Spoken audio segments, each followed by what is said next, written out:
So good afternoon. Our speaker today is Davide Pelliciari, who's a last year PhD student here. He's doing his PhD at the University of Bologna and at Tira, working under the supervision of Bernardi and Pilia. He spent some time during the Marco Polo in Sweden, in Sala and in Gothenburg. And before that, he was also a master student here in cosmology under the supervision of Marulli, Moscardini, and Contarini. So today we tell us about his research mainly on fast radio bursts. 1 second, can you click on that to make it disappear?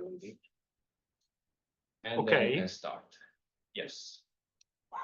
Yes. Okay, please. Okay. So hi everybody, my name is Davide, and before start, let me thank the organizer to giving me the opportunity to present some of my work during my PhD experience. Today I'm going to talk about fast radio bursts. In particular, I'm going to present some of the results from observations conducted with the Northern Cross, which is this very nice metallic radio facility located in the vicinity of Bologna in Medicina. And in particular, I'm going to focus on the FRB-magnetar connection. So let me start right from the Northern Cross, which is this T-shaped radio telescope. It is composed by two perpendicular arms, and each arm is composed by cylinders, receiving cylinders, which are this row of receivers. And the telescope is still under refurbishment, and indeed, we used up to now only one of the two arms, the north-south arm, which is this one. And in particular, we use only 16 over a total of 64 cylinders of the north-south arm. And but we already conducted targeted monitoring of repeaters, repeating FRBs, and also extended campaigns on some other targets, let's say. And I'm going to present some of them during this presentation today. We observe at a frequency of 408 megahertz, and by adjusting, by calibrating on a very bright source in the sky, a radio bright source in the sky, we can adjust the complex coefficients of each receiver, and we can form a beam in the sky in order to track the transit of the source on the meridian line. So at the same very site, which is the Medicina Radio Astronomical Station, there is also the Medicina 32-meter single dish, which very recently we enabled FRB observations as a standalone radio telescope, and we did the same for the Noto radio telescope. And so we can finally conduct multi-wavelength observations of fast radio bursts. So let me start with a hopefully brief introduction about fast radio bursts. They are very intense radio bursts, which are similar to this case, which I'm showing here on the left. This is a real chunk of data from the Northern Cross, and the burst is, as you can see, is sweeping across observing radio frequencies. And the amount of sweeping, we call it the dispersion phenomenon. So the amount of dispersion tells us how much intervening ionized material encountered the burst from the source to the observer. And after the dispersion, so we eliminate the dispersion from the burst, we get a much more detectable, let's say, signal here, the vertical shapes signal. And fast radio bursts are very highly dispersed, and this tells us that from the beginning, from their discovery, that they were coming from very far away. And indeed, we have the confirmation that they are extragalactic from host galaxy, multiple host galaxy associations.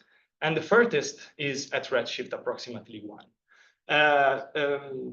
The other particularities is that are that they are very short transients. They last for approximately 1 millisecond, but they can be as short as a microsecond. And we detected them as Jansky level radio bursts. So from these very high flux densities, and since they are extragalactic, they have also they have to be also intrinsically very powerful, but very luminous. And indeed, if we compare the spectral luminosity, so the luminosity in as a function of the per unit frequency with other radio transients in the sky, we see that fast radio bursts occupy the upper left corner of this plot.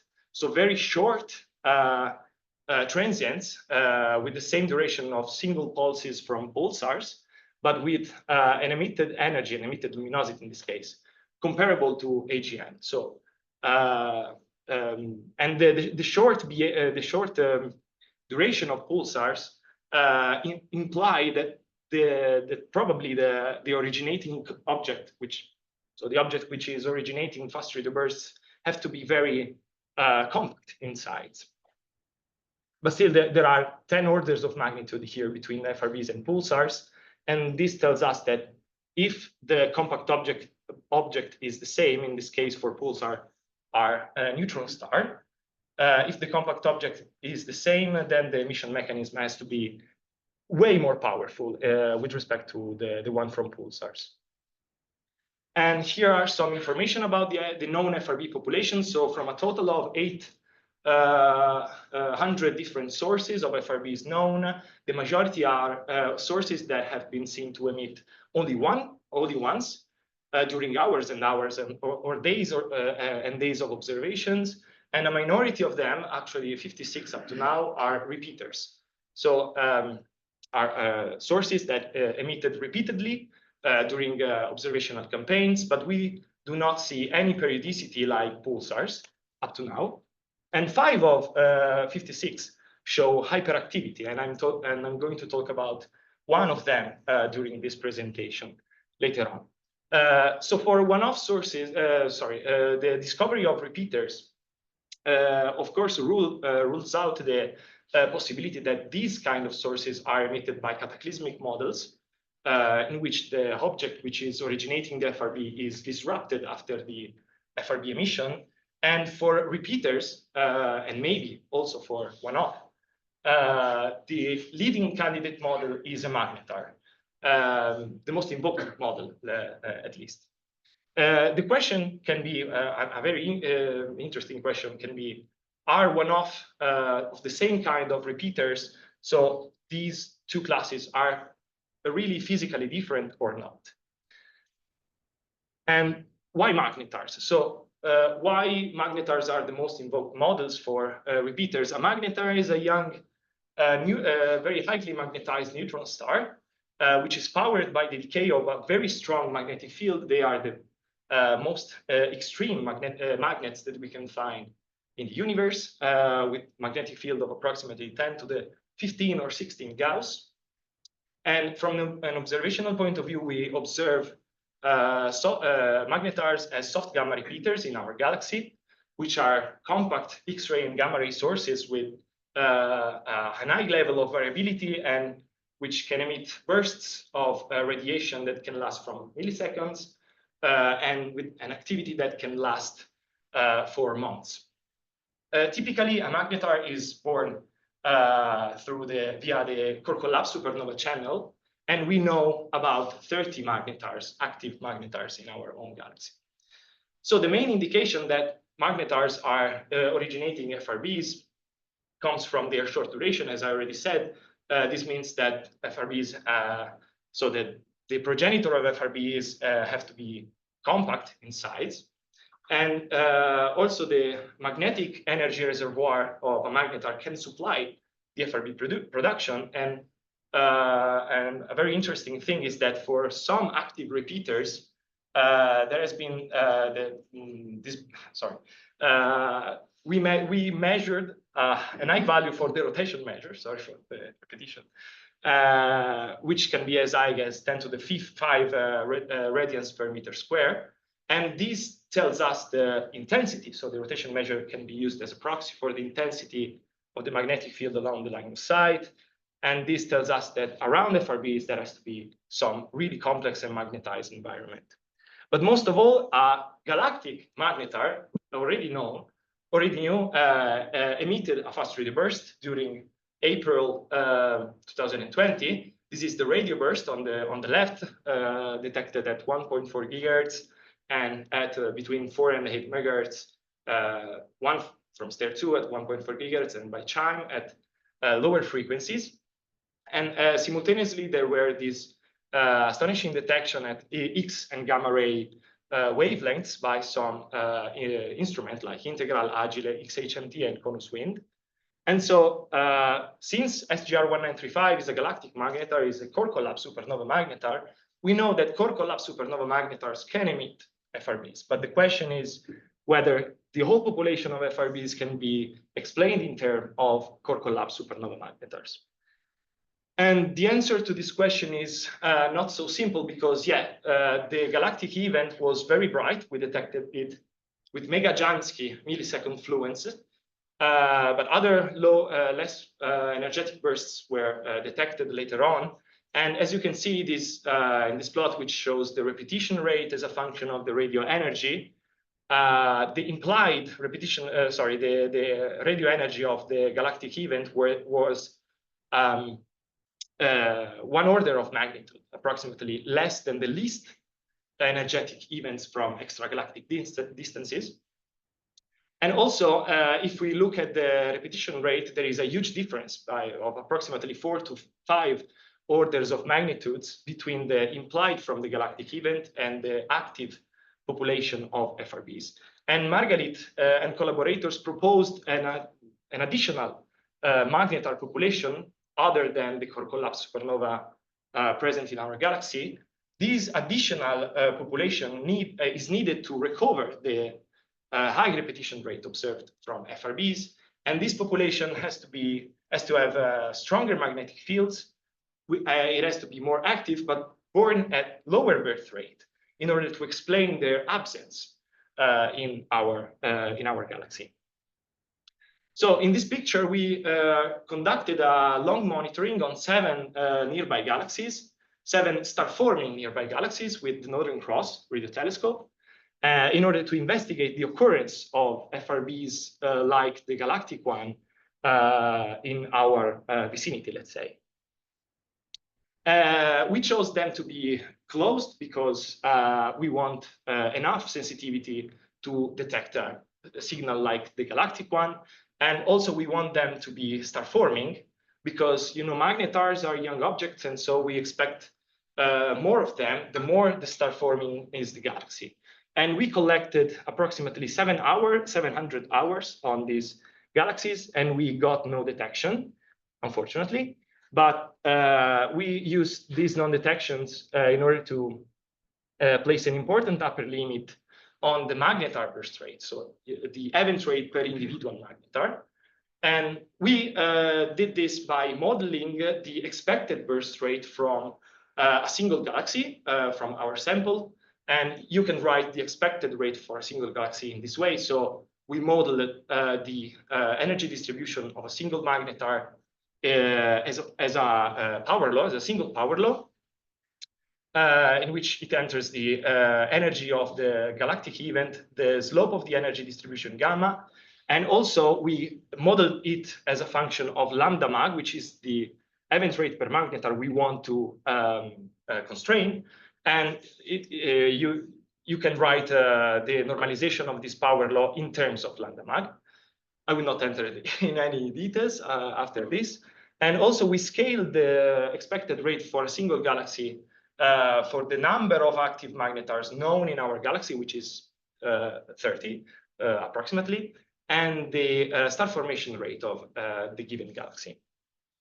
So doing this for a single galaxy and computing it for the whole sample, we get R tot, which is the total burst rate expected from all the 7 galaxies we observed. And we obtained this result, which I'm going to explain to you in a bit. So you can see the total burst rate as a color code. And here on the axis, you can find the lambda mag, which is the event rate per magnetar, and the energy distribution slope. And the fact that we do not observe any bursts from our campaign placed an upper limit of 38 bursts per year on the total sample. And this translates into this upper limit red line, which, as you can see from this plot, is this constraint is not so sensitive on the first parameter, so on the gamma, but it is way more sensitive. It is way more informative and constraining on lambda mag. And so we marginalize over gamma in order to place an upper limit of approximately 0.45 bursts per magnetar per year. Previous observations on nearby galaxies conducted by CHIME also got an upper limit consistent with this value. And if we combine our observation with them, we get the most stringent upper limits up to date, which is 0.25 burst per magnetar per year. But what this I didn't understand. This rate is normalized per galaxy, per magnetar? It is not normalized. It is scaled for the star formation rate and for the number of active magnetars in our galaxy. So you said 38 bursts per year, right? Yeah, from the total sample. In the 7 galaxies? Yes. Ah, okay. It is coming from our non-detection. So you observe from this is referred to the entire sample. Yes. It's not divided for. Yeah, okay, exactly. Okay. So what this upper limit tells us is that SGR 1935 like FRB seems to be even rarer than expected before, so approximately a factor of 2 than before. And this means that the additional magnetar population I was talking before, more exotic, more active, but born with a less, so with a lower birth rate, has to be even more prominent on the whole population of magnetars in order to compensate the small burst rate of these core collapse supernova magnetars. And this is, of course, much more true, I don't know how to say it in English, for hyperactive repeaters. And we conducted a multi-wavelength monitoring on an hyperactive repeater within the Northern Cross FRB project. So we used both the Northern Cross and the Medicina radio telescope at another frequency, but I'm going to explain you in a bit. So let me say a few words about hyperactive repeaters. These are very active sources which can present a burst rate that can be as high as 500 bursts per hour. And this activity, this high level of activity, permit us to study better their energy distribution, for example, and to have hints on their emission mechanism. Also, very interestingly, in the presence, so collocated with the precise localization of 3 hyperactive repeaters up to now, there has been the discovery of a persistent radio source, which is a continuum radio emission, too bright and compact to be explained in terms of star-forming processes. And indeed, the concordance picture is a wind nebula around a flaring magnetar at the center, which is emitting FRBs, and which is powering this wind nebula, which emits by synchrotron radiation. And we see the PRS. So the question can be, are PRS linked only to hyperactive repeaters, or they deal with the magnetic field? So we indeed started long monitoring on this FRB 2022-09-12A. This is the date of discovery. But the discovery came out in 15th of October 2022 by CHIME. And just 4 days later, we report a follow-up detection of this FRB. And suddenly, this FRB became very popular because of its reported extreme activity at 1.4 gigahertz. So we decided to conduct a very long monitoring. It lasted for about 1 year, approximately, at 408 megahertz with the Northern Cross and at 1.4 gigahertz with the Medicina radio telescope. And we also added some high energy monitoring using Agile and Swift. We obtained a total of 16 burst detections, which are depicted here on the right. And these detections, we got these detections only with the Northern Cross, so only at 408 megahertz with no 1.4 gigahertz counterpart.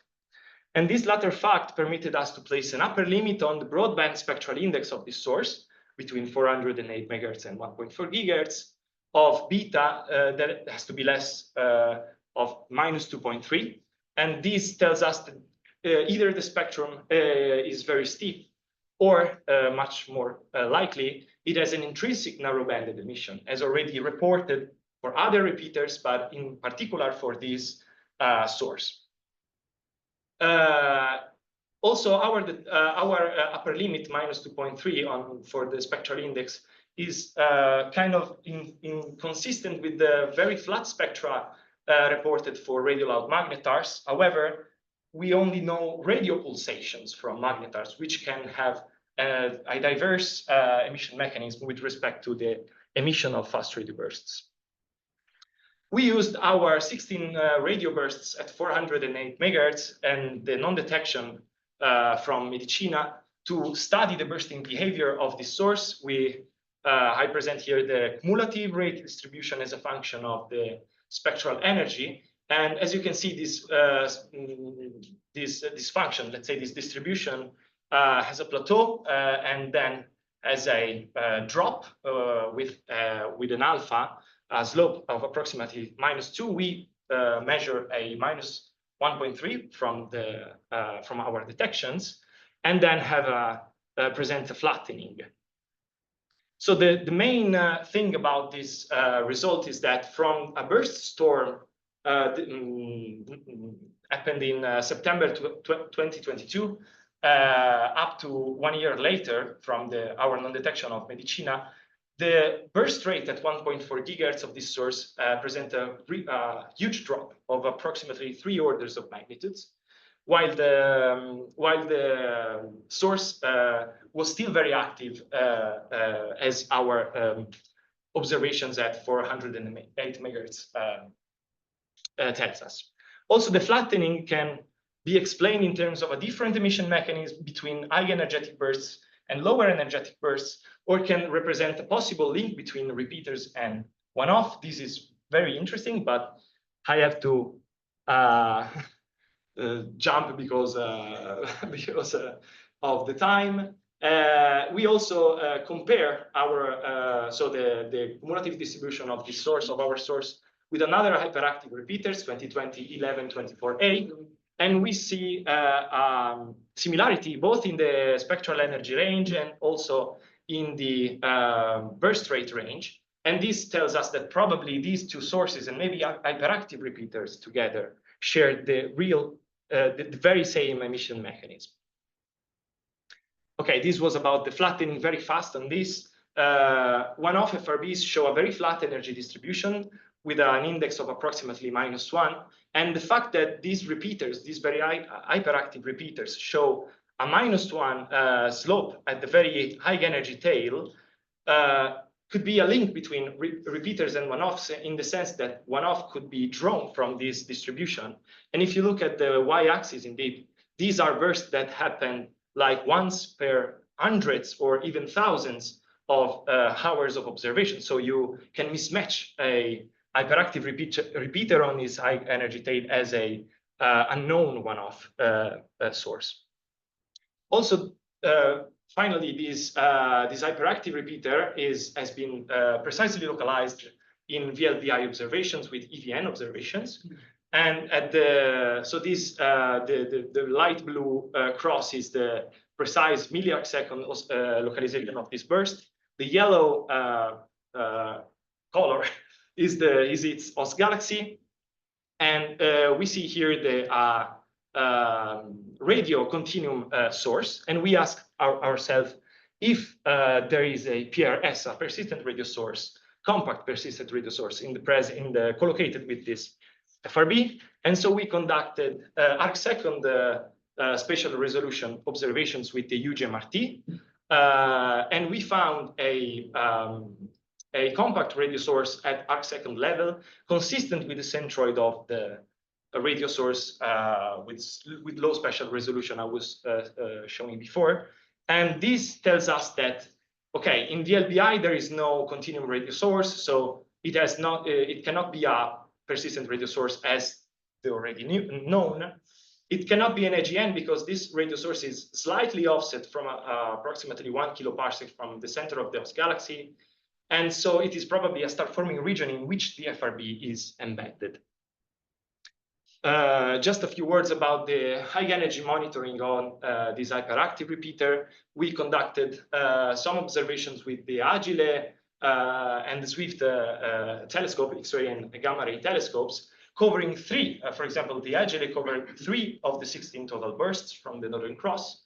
And from the 5th burst, arrived at the Northern Cross, this is the much more constraint we can give. It is on the 5th burst. And from the no triggering on of the Agile mini calorimeter, we placed an upper limit of approximately 1 billion on this eta, which is the ratio between the energy emitted in the gamma and in the radio. And it happens to be more stringent than reported for a giant flare from a galactic magnetar. And so this adds a little bit more information about the FRB-magnetar connection. So I leave you with my summary. I presented 2 long monitorings conducted mainly with the Northern Cross, which is located in Medicina, our telescope, let's say. So we investigated the FRB-magnetar connection by searching FRBs like the Galactic one, the Galactic event, in 7 nearby galaxies. We reported very stringent upper limits on the event rate per magnetar, and also we study an hyperactive repeater, very active source with a multi-wavelength campaign. So thank you for the attention.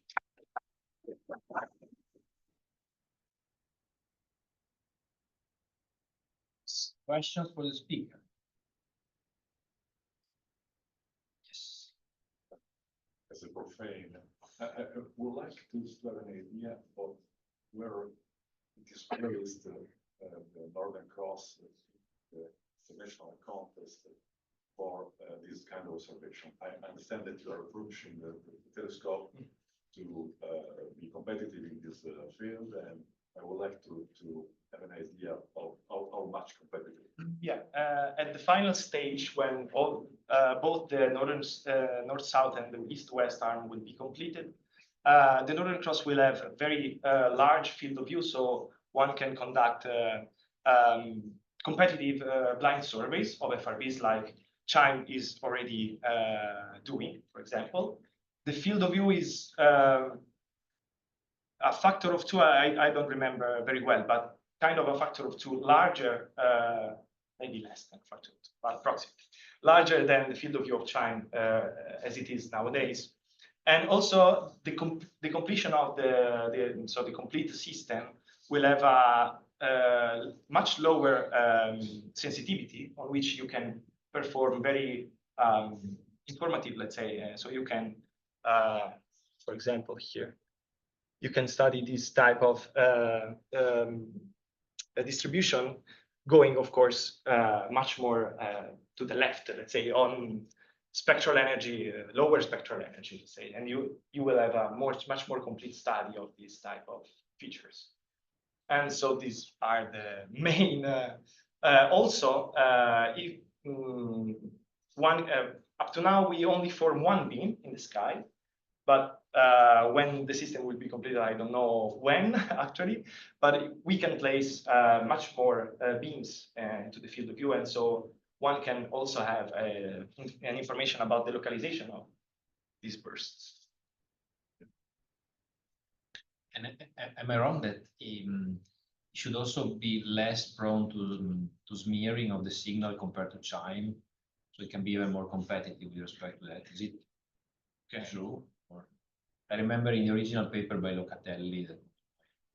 Yes, because we chose a very this fact comes from the very small bandwidth we have. We are recording, so we conduct observations at 408 megahertz, as I said, but in a bandwidth of just 16 megahertz, and you can divide in channels this bandwidth very finely, so that the smearing is very thin, because it depends on the thickness, like the right terms, on the thickness of each channel. On the how much large is the channel? Yes. Any questions? Yes. So if I understood correctly, you have an upper limit of 38 FRB per year collectively on 7 galaxies, which is weighted by their star formation. So in principle, for the most star forming, you may expect 10, 12 fast radio bursts per year with the upper limit of that order. Yeah. So maybe that if you monitor one of these galaxies for 1 year or for relevant amount of time, you have some chances Yeah, probably.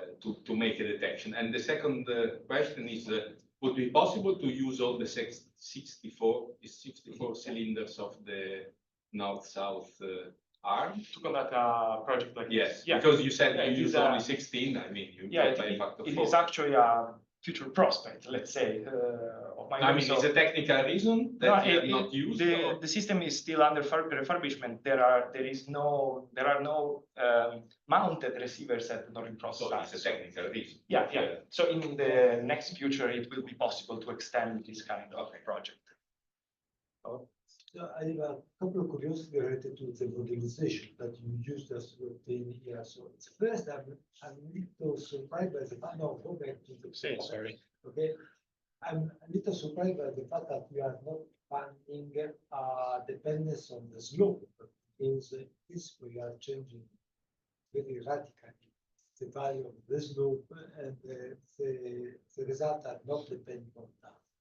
There is an explanation, because I would expect that if you change the slope of the energy distribution, the number can change a lot. Yeah, the fact is that we know very little. So there is only one, let's say, interval at 95% confidence level, which comes from the detection of the galactic event, which plays approximately lambda mag at 0.4 as an upper limit. So you have a very huge interval. I do not report it here, maybe I should. And so you have only one point and no detections at larger energy. So I don't know, no, I understand the point, but I don't have a real answer to this.